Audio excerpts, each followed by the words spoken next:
The lights go green and we go racing. On the inside line is Elise de Pauw. Gounon drops back a little bit as up the inside line goes Matthew Drudy, and there's carnage going into the first corner. Cars scatter everywhere. One Porsche is off. There are 3 cars in the gravel. There's one on the inside line. This is going to be a safety car for sure. Well, it all kicked off in the middle to the back of the field, turning in, and inevitably 4 cars into 2 into 1 is never going to go. Now, John, let's have a look at this. Well, we go racing.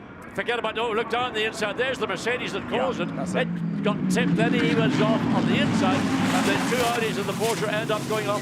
So the Mercedes went way, it was off track. There it is now, facing wrong way down the middle of Paddock Bend.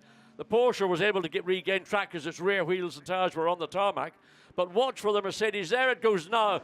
It has actually got 2 wheels off the racing line inside that demarcation. And once he makes the contact, it's a bit like a game of snooker. Just one car hits the other, but there's no pockets Incident for at them to the go in. start involving car 30, 33, 54 and 86 under investigation.